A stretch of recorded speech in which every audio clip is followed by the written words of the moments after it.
Bismillah, alhamdulillah, assalatu wassalamu ala rasulillah, rabbi shrah li sadri wa yassir li amri wahlul 'uqdatam min lisani yafqahu qawli. Alhamdulillah. இப்போ நம்ம இந்த அல் மவுதது இந்த வார்த்தையில் இந்த முதல்ல அலிஃப்க்கு மேலே இருக்குல்ல, இதுக்கு பேர் ஹம்சத்துல் வசல். இது ஒரு வகையான ஹம்சா.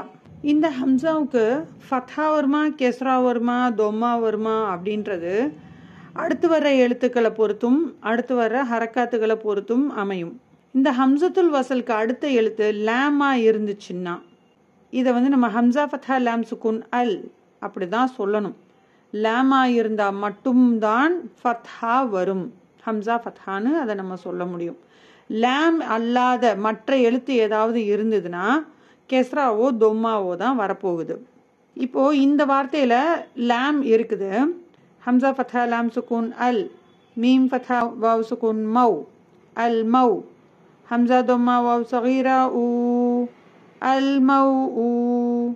தால் ஃபத்ஹா த, அல் மௌ ஊ த. த தொம்மா து, அல் மௌ ஊ த து. இப்படி தான் இதை நம்ம சொல்லணும். இதுக்கு எக்ஸாம்பிள் பார்த்தீங்கன்னா சூரா ஃபாத்திஹாலேயே ஃபர்ஸ்ட் லைன்லேயே வரும், அல்ஹம்துலில்லாஹி ரப்பில் ஆலமீன் அர் ரஹ்மான் இர் ரஹீம். அந்த அர் ரஹ்மான் அந்த வார்த்தையிலாம் நீங்கள் இந்த ஹம்சத்துல் வசலை பார்க்கலாம். அதுலலாம் ஹம்சத்துல் வசலுக்கு அடுத்து லாம் வந்திருக்கும், அதனால ஹம்சா ஃபத்ஹா லாம் சுக்குன் அல் அப்படி தான் அதை நம்ம சொல்லுவோம். இதே ஃபாத்திஹாவில் நீங்கள் பார்த்தீங்கன்னா இஹ்தினஸ் சிராத்தல் முஸ்தகீம் அதுலேயும் பார்த்தீங்கன்னா ஹம்சத்துல் வசல் வரும். ஆனால் அதில் பார்த்தீங்கன்னா ஹம்சத்துல் வசலுக்கு அடுத்து லாம் இருக்காது. ஸோ லாம் இல்லாததுனால கெஸ்ராவோ தொம்மாவோ தான் வரப்போகுது. அந்த கெஸ்ராவா தொம்மாவான்றதை நிர்ணயம் பண்ணுறது இந்த மூணாவது எழுத்து. எப்பவுமே ஹம்சத்துல் வசலுக்கு அடுத்து உள்ள எழுத்து சுக்குனில் தான் இருக்கும்.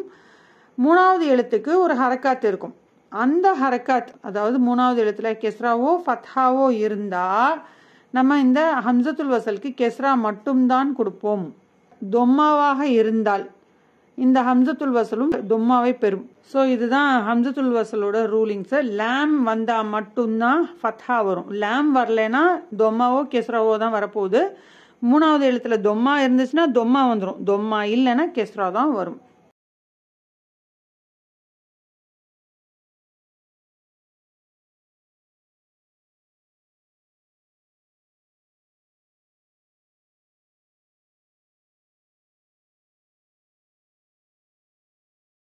அப்புறம் ஹம்சத்துல் வசல் நடுவில் எங்கேயாவது வந்ததுன்னா, வார்த்தைகளுக்கு நடுவில் வந்ததுன்னா அந்த ஹம்சத்துல் வசலை ஒமிட் பண்ணிடணும். தன்வீன் இருந்தால் மட்டும் அதை நம்ம கொஞ்சம் ஒரு கவனம் எடுத்து பார்க்கணும். அதாவது ஹம்சத்துல் வசலுக்கு முந்தின எழுத்து தன்வீனாக இருந்தால் அந்த தன்வீனை ரெண்டு எழுத்தாக நம்ம பிரிச்சுக்கணும். தன்வீன்னா எப்படி, நமக்கு ஹரக்காத் பெற்ற எழுத்தும் ஒரு நூன் சுக்குனும் இருக்குது, அதுதான் தன்வீன். சுருக்கமாக நம்ம மேலே ரெண்டு ஃபத்ஹாவோ அல்லது கெஸ்ராவோ அல்லது ரெண்டு தொம்மாவோ போட்டு அதை தன்வீனாக மாற்றிருப்போம். ஸோ இங்கே ஹம்சத்துல் வசல் வந்துச்சுன்னா நம்ம அதுக்கு முன்னாடி தன்வீன் இருந்துச்சுன்னா நூனை நம்ம துக்குனாக வைக்காமல் நூன் கெஸ்ராவாக வச்சு அதை நம்ம ப்ரொனவுன்ஸ் பண்ணணும். இது நம்ம எக்ஸாம்பிளுக்கு பார்த்தீங்கன்னா சூரா கஹஃப்லேயே அது இருக்கும். அதாவது 18:88 பார்த்தீங்கன்னா وَأَمَّا آمَنَ وَعَمِلَ صَالِحًا فَلَهُ جَزَاءً الْحُسْنَى. இதில் பார்த்தீங்கன்னா ஜஸாஅன் அப்படின்னு இருக்கு. அப்புறம் ஒரு ஹம்சத்துல் வசல் இருக்கு, அப்புறம் லாம் சுக்குன் இருக்கு. இப்போ நம்ம ஜஸாஅன் அல் ஹுஸ்னான் வாசிக்க முடியாது. ஹம்சாவுக்கு இருக்கிற தன்வீன் அதாவது ஃபத்ஹா தேனை நம்ம ரெண்டாக பிரிக்கணும். ஹம்சா ஃபத்ஹா அ, நூன் சுக்கூனுக்கு பதிலாக நூன் கெஸ்ராவா ஆக்கணும். இதில் உள்ள ஹம்சா ஃபத்ஹா நூன் சுக்கூன் அன் அதுதான் ஹம்சா ஃபத்ஹா தேன் அன் ரெண்டும் ஒன்று தான். ஸோ இதில் உள்ள நூனை நம்ம பிரித்து நம்ம சுக்குன் கொடுக்கறதுக்கு பதிலாக அதுக்கு கெஸ்ரா கொடுத்து ஜஸாஅனில் ஹுஸ்னா அப்படின்னு சொல்லிட்டு நூன் கெஸ்ரா லாம் சுக்கூன் நில் ஜஸாஅனில் ஹுஸ்னா அப்படின்னு சொல்லிட்டு நம்ம வாசிப்போம். அல்ஹம்துலில்லாஹ். இதுதான் ஹம்சத்துல் வசலோட ரூல்ஸ். நாலே தான் நல்லா மறுபடியும் ரிவிஷன் பண்ணிக்கலாம். ஹம்சத்துல் வசலுக்கு அடுத்து லாம் வந்துச்சுன்னா மட்டும்தான் ஹம்சத்துல் வசல் ஃபத்ஹா பெறும். லாம் வரலைன்னா கெஸ்ராவோ தொம்மாவோ தான் பெறப்போகுது. மூணாவது அடுத்து வர்ற ஹரக்காத்தை பார்த்திங்கன்னா தொம்மா இருந்துச்சுன்னா ஹம்சா தொம்மான்னு நம்ம அதை சொல்ல போயிடும். அப்படி தொம்மா இல்லாத பட்சத்தில் மூணாவது எழுத்துல வர ஹரக்காத் வந்து ஃபத்ஹாவாவோ கெஸ்ராவாவோ இருந்தால் கெஸ்ரா மட்டும்தான் வரும் அந்த ஹம்சத்துல் வசலுக்கு. அப்புறம் ஹம்சத்துல் வசல் நடுவில் எங்கே வந்தாலும் நம்ம அதை ஒமிட் பண்ணிடுவோம். ஆனால் ஹம்சத்துல் வசலுக்கு முந்தின எழுத்தில் தன்வீன் வந்தால் மட்டும் அந்த தன்வீனுடைய நூன் சாக்கினாவை நம்ம நூன் கெஸ்ராவாக மாற்றி நம்ம அந்த அடுத்து வர்ற சுக்குனோடு சேர்த்து நம்ம உச்சரிப்போம். இது முதல்ல உங்களுக்கு ஏதோ கொஞ்சம் கன்ஃபியூஸ் ஆகிற மாதிரி தெரியும், ஷைத்தான் பயமுறுத்துவான், குழப்பமாக இருக்கிற மாதிரியெல்லாம் இருக்கும். ஆனால் போக போக நீங்கள் அதை நீங்கள் அதை யூஸ் பண்ண அது ரொம்ப இன்ட்ரெஸ்டிங்காக இருக்கும். உங்களுக்கு அதை பார்த்தாலே ஒரு குஷி வந்துடும் நமக்கு. ஸோ இது அப்படி ஃபுல்லாக நிறைய இருக்கும், இது குரான் ஃபுல்லாக இருக்கும் இந்த ஹம்சத்துல் வசல். ஆனால் நிறைய இடத்துல நம்ம ஒமிட் பண்ண தான் செய்வோம்.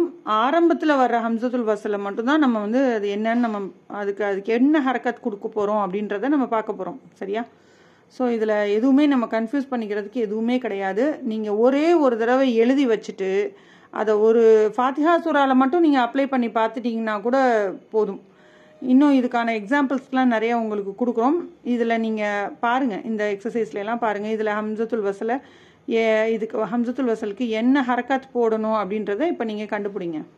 இதுலேயே உங்களுக்கு நிறைய ப்ராக்டிஸ் ஆகிடும். போக போக இது நம்ம குரானில் எடுத்து வாசிக்கும் போது ரொம்ப ஈஸியாக இருக்கும் உங்களுக்கு.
بعدن القول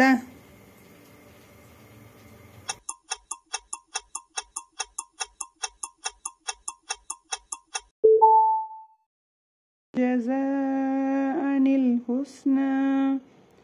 எதை நாம் கற்றுக்கொண்டோமோ அதனை இம்மைக்கும் மறுமைக்கும் நமக்கும் மற்றவர்களுக்கும் பயனளிக்கக்கூடியதாக வல்ல ரஹ்மானாக்கி தருவானாக. ரப்பனா தகப்பல் மின்னா இன்னக அன்தஸ் ஸமீஉல் அலீம் வதுப் அலைனா இன்னக அன்தத் தவ்வாபுர் ரஹீம். சுப்ஹானக அல்லாஹும்ம வ பிஹம்திக நஷ்ஹது அன் லா இலாஹா இல்லா அன்த நஸ்தக்ஃபிருக வ நதூபு இலைக். அஸ்ஸலாமு அலைக்கும் வ ரஹ்மத்துல்லாஹி வ பரகாத்துஹு.